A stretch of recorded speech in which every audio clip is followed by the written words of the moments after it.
আজকের সবথেকে বড় খবর, পাক প্রধানমন্ত্রী শাহবাজ শরীফ এবং পাক সেনাপ্রধান আসিম মুনির দুজনাই পলাতক।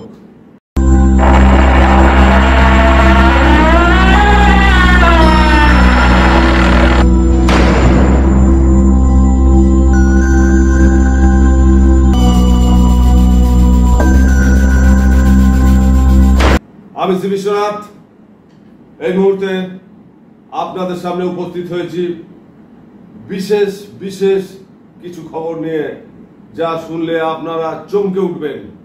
গতকাল রাত্রে আমাদের ভারতীয় সেনাবাহিনী পাক প্রধানমন্ত্রী শাহবাজ শরীফের বাড়ির মাত্র 20 কিলোমিটার দূরে ঢুকে হামলা করে এসছে। আর সেই ভয়ে আজ ভোর থেকে তাকে খুঁজে পাওয়া যাচ্ছে না, পালিয়ে গেছে। এবং পালিয়েছে কিসে করে? পাকিস্তানের কোনো এয়ারবেস থেকে নয়, জঙ্গিদের ঘাঁটি থেকে পালিয়েছে। আর সেই সঙ্গে পাক সেনাপ্রধান আসিম মুনির সেও পলাতক, তাকেও পাওয়া যাচ্ছে না। কেউ কেউ বলছে সেনাবাহিনীর কেউ কেউ তাকে নাকি কবজা করে নিয়েছে। পরিস্থিতি খুব জটিল, জোরালো। এবং এই মুহূর্তে আরো যে খবর আছে, পাক প্রধানমন্ত্রী অনেকের কাছে সাহায্য প্রার্থনা করছে, যেমন আমেরিকা, রাশিয়া, চীন, এদের কাছে সাহায্য প্রার্থনা করেছে। রাশিয়ার প্রেসিডেন্ট ভ্লাদিমির পুতিনের কাছে করো জোরে প্রার্থনা করেছে। শুনলে আপনারা নিজেরাই মানে হাসবেন না কি করবেন জানি না। আমি তো বলি যে এরকম অবনত মস্তকে পাক প্রধানমন্ত্রী শাহবাজ শরীফ ভ্লাদিমির পুতিনকে স্বনির্বন্ধ অনুরোধ করেছেন, বলেছেন, স্যার মোদিজিকে শান্ত করুন, না হলে আমরা যে প্রাণে মারা পড়বো, প্লিজ স্যার প্লিজ। এইভাবে অনুরোধ জানিয়েছে ভ্লাদিমির পুতিনকে। চীনের কাছে যে বন্ধু বন্ধু বলছিল পাকিস্তান, সেই চীনের কাছে অর্থ সাহায্য চেয়েছিল, অর্থ। চীন সরাসরি নাকচ করে দিয়েছে। আমেরিকার কাছে সাহায্য চেয়েছিল, আমেরিকাও নাকচ করেছে। এবং সিন্ধু চুক্তিতে বিশ্ব ব্যাংকের যে হস্তক্ষেপ করতে চেয়েছিল, বলেছিল যে আপনারা সিন্ধু জল নিয়ে কিছু একটু রফা করুন, আমাদের সাহায্য করুন। তো সিন্ধু চুক্তিতে বিশ্ব ব্যাংক হস্তক্ষেপ করবে না বলে দিয়েছেন, জানিয়েছেন বিশ্ব ব্যাংকের প্রেসিডেন্ট অজয় বাঙ্গা। তিনি সরাসরি নাকচ করে দিয়েছে যে এটা ভারতের সম্পদ, ভারতের অভ্যন্তরীণ ব্যাপার, আমরা নাক গলাবো না। ভাবতে পারছেন? তিনি আরো বলেছেন, অজয় বাঙ্গা আরো বলেছেন, ভারতকে সব রকম সাহায্য করবে বিশ্ব ব্যাংক। সমস্ত দরজা এক এক করে বন্ধ হয়ে যাচ্ছে পাকিস্তানে। আর এই রকম একটা সঙ্গীন পরিস্থিতিতে এসে পালিয়ে গেলেন। ধর্মের কল বাতাসে নড়ে, আপনারা সবাই জানেন ধর্মের কল বাতাসে নাড়ে। মাত্র কয়েক মাস আগে, মানে গত বছর, বাংলাদেশের প্রধানমন্ত্রী শেখ হাসিনাকে দেশ থেকে তাড়াবার মূল ষড়যন্ত্রকারী ছিল এই শাহবাজ। আর আজ দেখুন তাকেই দেশ ছেড়ে পালাতে হলো। ধর্মের কল বাতাসে নড়ল না। আমি একটা কথা বলি আজকে, আপনারা কিছু মনে করবেন না প্লিজ। এই কথাটা আমি অনেক শুনেছি। সুরঞ্জনের মা, বয়স্ক একজন বৃদ্ধা মহিলা, 100 বছর বয়সে, তিনি গত বছর চলে গেছেন। কিন্তু একটা কথা, মানে এলাকার নপুংসক, দুর্বল, এই ধরনের মানুষকে এই ধরনের কথা তিনি বলতেন। সেই কথাটা আজ আমি আপনাদের সামনে বলবো। আগেই মার্জনা চেয়ে নিচ্ছি। উনি বলতেন, পারো না বাল ছিঁড়তে, উঠে বসো রাত থাকতে। বুঝতে পারছেন? সেই কথাটা আমার এখানে বারবার মনে পড়ছে। আজকে সকাল থেকে ঘুম থেকে উঠে থেকে মনে পড়ছে শাহবাজ শরীফ আর আসিম মুনিরের পরিস্থিতি দেখে, পাকিস্তানের সেনাদের অবস্থা দেখে আমার এটাই মনে হচ্ছে, পারো না বাল ছিঁড়তে, উঠে বসো রাত থাকতে। সব পলায়ন, সব পলাতক। তো এই কথাটা মনে পড়ছিল বলে আপনাদের সাথে শেয়ার করলাম। ধৃষ্টতা মার্জনা করবেন আমার সুধী দর্শক বৃন্দেরা। কাপুরুষ পাকিস্তানি সেনা, সব থেকে খারাপ লাগছে, মানে খুব ঘেন্না লাগছে, যেটা বারবার জেনে যে ওরা প্রতিবার প্রতি মুহূর্তে মার খাচ্ছে প্রচন্ড, এত অপদস্থ হচ্ছে, এত ধ্বংস হচ্ছে, তারপরেও সীমান্তবর্তী এলাকায় বিনা প্ররোচনায় নিরীহ মানুষদের টার্গেট করছে। নিরীহ মানুষদের টার্গেট করছে, নিরস্ত্র নিরীহ মানুষ যারা সীমান্তে বসবাস করে ভারতে, তাদের উপরে আচমকা আক্রমণ করছে এবং হতাহত করছে, ধ্বংস করছে, সম্পত্তি নাশ করছে। মানে কতটা কাপুরুষ, কতটা নপুংসক, ছুঁচো নচ্ছা একটা, মানে আমি কি বলবো, মুসলমানরা সব থেকে অপমানিত, কলুষিত হয়েছে যার জন্য, সে হচ্ছে পাকিস্তান এবং বাংলাদেশ। একমাত্র পাকিস্তান এবং বাংলাদেশের জন্য মুসলমান সমাজ, মুসলমান গোষ্ঠী, মুসলমান ধর্ম আজকে পদদলিত, ঘৃণিত। আজকে সবাই উগ্রপন্থী, মুসলমান বললেই উগ্রপন্থী মনে হয়। এটার জন্য দায়ী পাকিস্তান এবং তারপর বাংলাদেশ। আমি খুব জোরের সাথে বলছি, মুসলমান ধর্মের নিচে নেমে গেছে, মানুষের কাছে ঘেন্না হয়ে গেছে পাকিস্তানের এই দুর্ব্যবহার, পাকিস্তানের এই ছুচোর মতো, নচ্চারের মতো, লুচ্চর মতন বেধর্মী। মানে পাকিস্তানের যে চরিত্র, সেটা দেখবার পর মনে হয় মুসলমান জাতটাই বেধর্মী, মুসলমান জাতটাই বেধর্মী, এটাই মনে হয় পাকিস্তানের চরিত্র, বাংলাদেশের চরিত্র দেখলে। ওদিকে ইউনুস বাংলাদেশের প্রধানমন্ত্রী, তার সুর বদলে গেছে। গতকাল রাত্রের পরিস্থিতি দেখে শাহবাজ পালিয়ে গেছে, পাক সেনাপ্রধান পালিয়ে গেছে, আর ঘন ঘন তাদের ওপর আক্রমণ হচ্ছে ভারতীয় সেনাদের দ্বারা। এইসব দেখে শুনে জেনে বেটা খচ্চর ইউনুস গিরগিটির মতো রং বলতে ফেলেছে। ভাবুন এদের চরিত্রটা কি। মানে পাকিস্তানি এবং বাংলাদেশিরা মুসলমানদের একেবারে ডাউন করে দিল, একেবারে মাথা হেট করে দিল। যেখানে যত মুসলমান আছে, যত রাজ্য আছে, দেশ আছে, সবাইকে মাথা মুড়ে দিয়েছে এই পাকিস্তান আর এই বাংলাদেশ। আমি তো বলবো অন্যান্য যত মুসলিম কান্ট্রি আছেন, এই দুটো দেশকে, পাকিস্তান এবং বাংলাদেশকে একেবারে, মানে কি বলবো, আপনারা বুঝে নিন আপনারা কতটা নিচে নেমে গেছেন মুসলমান সম্প্রদায়। সারা দেশের কাছে, হিন্দুর কাছে নয়, সারা পৃথিবীর কাছে, পৃথিবীর বহু দেশের কাছে আপনারা ঘৃণিত হয়ে গেছে। আমাদের ভারতীয় সেনা পাকিস্তানের 7টি ডিফেন্স সিস্টেম ভেঙে চুরমার করে দিয়েছে, পুরো চুরমার। গতকাল পাকিস্তানের ধর্মশালা ময়দানে IPL এর খেলা চলছিল, সব জড়ো হয়েছিল, খেলা হবে, বহু দর্শক সমবেত হয়েছিল, কিন্তু আচমকা খেলা বন্ধ করে দর্শকদের বার করে দেয়া হয়, পাকিস্তানি সেনারা সব বার করে দেয়। এবং তারপরে সেই যারা খেলা দেখতে এসেছিল, খেলাপ্রেমী পাকিস্তানিরা কি বলতে বলতে গেছে জানেন? পাকিস্তান মুর্দাবাদ। আজকে শাহবাজ শরীফের মুর্দাবাদ দিচ্ছে, তার পাকিস্তানকে মুর্দাবাদ দিচ্ছে পাকিস্তানিরা, পাকিস্তানি মুসলমানরা।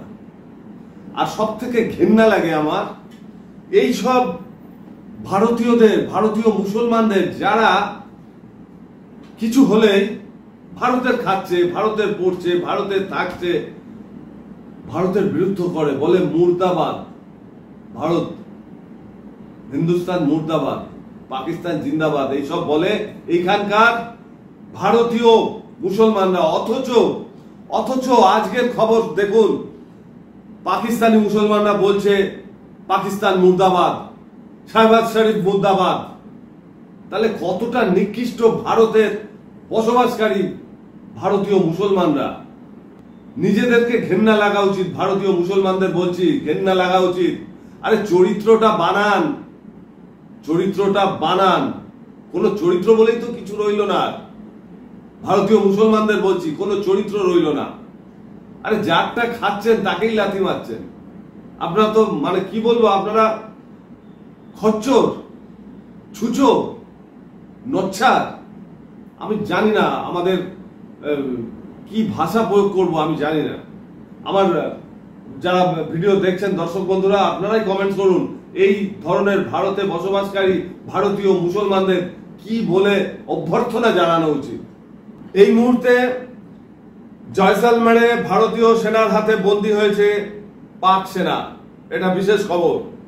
আর পাকিস্তানের 50টি, গত রাতে সারা রাত মানে অকাল দেওয়ালি চলেছে। আপনারা ছবিগুলো দেখছেন আপনারা।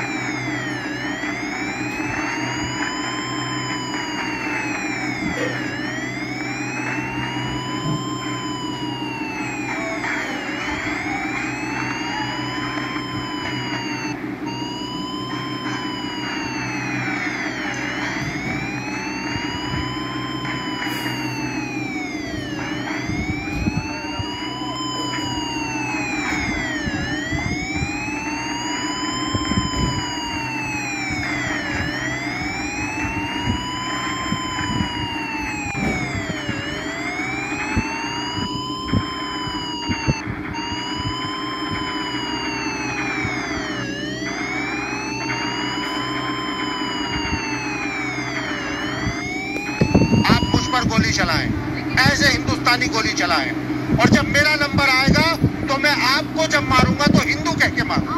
मेरा नाम नवेद सिद्दीकी है।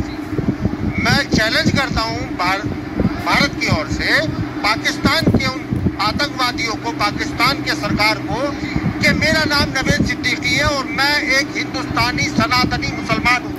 मैं अपने आप को हिंदू कहने में गर्व करता हूँ क्योंकि मैं हिंदुस्तानी हूँ।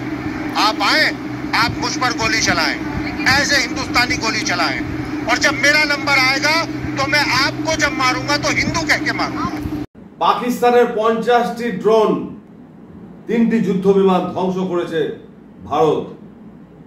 গোটা পাকিস্তানে চলছে ব্ল্যাক আউট, গোটা পাকিস্তানে। ভাবতে পারেন, अंधेरा ही अंधेरा, अंधेरा कायम रहे পাকিস্তানের অবস্থা। আমাদের গর্ব হচ্ছে এই মুহূর্তে আমাদের ভারতীয় সেনারা বা আমাদের যারা ডিফেন্সে আছেন, আমাদের প্রধানমন্ত্রী, আমাদের প্রতিরক্ষা মন্ত্রী, স্বরাষ্ট্রমন্ত্রী, সবাই যা মানে দেখিয়ে দিলেন আমাদের ভারতবাসীকে। আমরা প্রতিটি মুহূর্ত শিহরিত হচ্ছি তাদের এই কর্মযোগ্য দেখে। আরো সব থেকে ভালো লেগেছে ভারতের দেশীয় তথা সনাতনী অস্ত্র সুদর্শন চক্র ভেঙে চুরে চুরমার করে দিয়েছে পাকিস্তানের ডিফেন্স লাইন। ঘরে তৈরি ড্রোন দিয়েই পাকিস্তানের একের পর এক ড্রোন ভেঙে চুরমার করে দিয়েছে। ভাবুন, আজকে আপনারা একটা কথা বলি, যা অনেকেই তো রামায়ণ মহাভারত দেখেছেন এপিসোডগুলো, সেখানে দেখেছেন না যুদ্ধ, শুভ অশুভের যুদ্ধ, অশুভ শক্তির সাথে শুভ শক্তির যুদ্ধ। সেই যুদ্ধই কিন্তু আবার হচ্ছে। আপনারা ভাবুন, সেই সুদর্শন চক্র যেমন মহাভারত রামায়ণে শুভ শক্তির থেকে অশুভ শক্তির থেকে একটা আসছে, আবার শুভ শক্তি সেটাকে মেরে নস্যাৎ করে দিচ্ছে। ঠিক সেই ঘটনা ঘটেছে। ঠিক রামায়ণ মহাভারতের এপিসোডের যে দৃশ্যগুলো আমরা টিভির পর্দায় দেখেছি, সেগুলোই গতকাল বা গত দুদিন ধরে আমাদের পাকিস্তান এবং ভারতের আকাশে দেখা যাচ্ছে একের পর এক। আর এই কাণ্ডটা ঘটিয়েছে S-400 সুদর্শন চক্র, ভারতীয় ড্রোন। ভাবতে পারছেন আমাদের সংস্কৃতি কতখানি শক্তিশালী। যে সুদর্শন ড্রোন, সুদর্শন হচ্ছে বিষ্ণুর হাতের চক্র, ভগবান বিষ্ণুর হাতের চক্র, সেটাকে আমরা অস্ত্রের মধ্যে নামকরণ করেছি। আজকে 27 জন ভারতীয় হিন্দুর নারীর সিঁদুর মুছে দেওয়া হয়েছে ওই অসভ্য বর্বর গিরগিটি খচ্চর নচ্চার পাকিস্তানি জঙ্গিরা। সেই অপারেশনের নাম দেওয়া হয়েছে অভিযান সিঁদুর। ভাবতে পারুন আমাদের ভারতীয়, আমাদের সনাতনীদের, আমাদের হিন্দুদের সংস্কৃতি কি জোরদার, কি স্ট্রং। আমরা ভুলি না পেছনকে, আমরা পেছনের কিছু ভুলি না। কিন্তু এই বর্বর অসভ্য ইতর পাকিস্তানি মুসলমান, পাকিস্তানি জঙ্গি, বাংলাদেশি মুসলমান, বাংলাদেশি জঙ্গিরা, কি বলবো, নচ্ছার, আমার মুখে ভাষা আসছে না। আপনারাই ঠিক করুন এরা কারা। আমি বলেছি না গতকালকে পাকিস্তান মিশে যাবে। দেখুন বালুচিস্তান দখল হয়ে গেছে। মরুতীর্থ হিংলাজের, আমরা জানি মরুতীর্থ হিংলাজ সেই যে তীর্থক্ষেত্র, সেই বালুচিস্তান পাকিস্তানের হাতে চলে গেছে, পাকিস্তানের হাত থেকে বেরিয়ে গেছে। সেখানে পাকিস্তানের পতাকা নামিয়ে বালুচিস্তানের পতাকা ওড়ানো হয়েছে। আর এটা করেছে বালুচিস্তানের মুক্তিযোদ্ধারা, যা এতদিন ধরে এত বছর ধরে লড়াই করছিল পাকিস্তানের সাথে, তারা আলাদা হতে চায়। ভাবতে পারছেন ঘরে বাইরে কতখানি চাপ, তা সত্ত্বেও এরা এত মিথ্যাচার। এরা বলছে কি আমরা হ্যান করেছি, ত্যান করেছি, অমুক ভেঙেছি, তমুক ভেঙেছি। আর ওখানকার যারা ইউটিউবার আছে, যারা এইসব রিল ফিল গুলো করছে, মিথ্যা গুলোকে প্রচার করে মানেটা কি বোঝাতে চাইছে? বিশ্বের দরবারে আমরা জিতেছি, আমরা শক্তিশালী, আমরা হেরে যাইনি, আমরা লুকাইনি। আরে বেটা, পাকিস্তানের প্রধানমন্ত্রী লুকিয়ে গেল, পালিয়ে গেল, পাক সেনা প্রধান লুকিয়ে গেল, পালিয়ে গেল। এর থেকে অপমান লজ্জার আর কিছু আছে? কিচ্ছু নেই। আমার তো মনে হয় এইসব পাকিস্তানিদের গলায় দড়ি দেওয়া উচিত। না, শুধু পাকিস্তানিদের গলায় দড়ি দিতে বলবো না, এ দেশে বসবাসকারী যে সমস্ত মুসলমান ভারতীয় আছে তাদেরও গলায় দড়ি দিতে বলবো। গলায় দড়ি দিয়ে ঝুলুন আপনারা পাকিস্তানি মুসলমানদের সাথে, ভারতে বসবাসকারী মুসলমানদের বলছি, গলায় দড়ি দিন এক ধাপে। আমরা বিঘার পর বিঘা, একরের পর একর জমি দিয়ে দেবো আপনাদের কবর দেওয়ার জন্য। আপনাদের কবরে তো ঢুকে গেছেনি, লজ্জা তো নেই না? একটা সীমা থাকে। মানে হিজেল টাকা, মানে কি বলবো, মানে ঘেউ কুত্তা, পচা পাক, একেবারে পচা পাক। আমি এদেরকে বলে আমি শেষ করতে পারবো না। এদের কোন বর্বরচিত সমাজের সাথে বা পশুর সাথে এদের তুলনা করব, আমার জানা নেই। আমার এগুলো জানতে হবে মনে হচ্ছে, যে পাকিস্তানিকে কি ভাষায় সম্বোধন করা যায়। আর এই যে মশাই কুণাল ঘোষ, আপনাকে কিন্তু উল্টো পাল্টা লোকে বলে ছিনাল ঘোষ, বলে চোর কুণাল। একটা মজার ব্যাপার, আমি চোর কুণাল বলে কেন? হ্যাঁ, চুরির অপদায় তো তার আছেই, কিন্তু আমি সার্চ করছিলাম চোর কুণাল বলে, ওমা, ভদ্রলোক এসে হাজির হয়ে গেছেন। তো চোর কুণাল কি বলছে দেখুন। মমতা বন্দ্যোপাধ্যায়কে কোথায় তুলছেন? মমতা বন্দ্যোপাধ্যায়কে আপনার মতন ছিনালের মমতা বন্দ্যোপাধ্যায়কে তোলার দরকার নেই। আর আপনি তুললেও তিনি উঠবে না, ফেললেও তিনি পড়বে না, তিনি যেখানে সেখানেই থাকবে। আপনাদের মতন কিছু মানুষ, যেমন কুণাল ঘোষ, অভিষেক বন্দ্যোপাধ্যায়, সিদ্দিকুল্লাহ চৌধুরী, ঠিক আছে, এইরকম কিছু অপদার্থ মানুষের জন্য মমতা বন্দ্যোপাধ্যায় আজকে ক্রমাগত নিম্নমুখী। আপনি কি বললেন দেখুন না একবার ভিডিওটা। এই কুণাল ঘোষ কি বলছে দেখুন কথাটা। জয় ইন্ডিয়া। ইতিমধ্যে মাঝ রাতে হয়েছে, এ নিয়ে বিস্তারিত কোনো মন্তব্য নয়। মমতা বন্দ্যোপাধ্যায় দেখিয়ে দিয়েছেন এখন যে বিষয়ে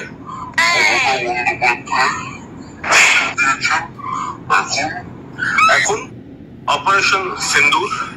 মাননীয় মুখ্যমন্ত্রী মমতা বন্দ্যোপাধ্যায়, জয় হিন্দ, জয় ইন্ডিয়া। ইতিমধ্যে মাঝ রাতে হয়েছে, এ নিয়ে বিস্তারিত কোনো মন্তব্য নয়। মমতা বন্দ্যোপাধ্যায় দেখিয়ে দিয়েছেন এখন। এই কথাটা বলার মানে কি? মমতা বন্দ্যোপাধ্যায় শিখিয়েছেন কি আপনাকে, যে এই কুণাল তুমি আমাকে এরকম বলো, আমি করে দেখালাম? আরে কখনো বলেনি। এই কুণাল ঘোষ এরকম ধরনের নেতাগুলো মন থেকে বানিয়ে বলে একটা মমতা বন্দ্যোপাধ্যায়ের নামে একটা বিশ্রী স্ক্যান্ডাল ছড়াতে চাইছে। আমরা সবাই কি ভাবছি, সাধারণ মানুষ বাংলাভাষী কি ভাবছি? আরে মমতা এটা করে দেখালো, এটা উনি বলেনি, এটা কুণাল ঘোষ বলেছে। ওর ব্যক্তিগত বক্তব্য এটা। আরে এই আপনার ব্যক্তিগত বক্তব্য একজন মুখ্যমন্ত্রী মমতা বন্দ্যোপাধ্যায়, তার ঘাড়ে চাপিয়ে দিচ্ছেন কেন চাপাচ্ছেন? এগুলো তো এক ধরনের অপরাধ। আপনি সব জেনে বুঝে একটা বিভ্রান্তি ছড়াচ্ছেন। কুণাল ঘোষ, আপনাকে আমি বুদ্ধিমান মনে করতাম অনেক আগে, আমি লিখেও ছিলাম একটা বইতে। আর এখন আপনাকে সত্যি ছেনাল ঘোষ মনে হয়। সত্যি বলছি, আমি কোনো রাগ ঢাক করে বলছি না, আপনাকে সত্যি ছেনাল ঘোষ মনে হয়। আপনি মমতাকে বন্দ্যোপাধ্যায়কে এনে ফেলছেন সামনে, উনি তো এভাবে আসছে না, ইনার ওরকম ভাবে ওঠার ইচ্ছাও নেই। আপনাদের মতো মানুষের মুখ দিয়ে তুলে দেবেন, ওরা ফানুসের মতো উড়ে যাবে। বন্ধ করুন এগুলো কুণাল ঘোষ, বন্ধ করুন, কথাবার্তা সংযত করুন। এসব কি হচ্ছে? বাংলা মানুষকে কি বোঝাতে চাইছেন? ভারতবাসীকে কি বোঝাতে চাইছেন আপনি? পাষণ্ড কোথাকার। যাক, আজকে এই পর্যন্ত। সবাই ভালো থাকুন। আমি আবার একটা ধামাকা নিয়ে আসবো, ভয়ঙ্কর ধামাকা নিয়ে আসবো তাড়াতাড়ি। বাই।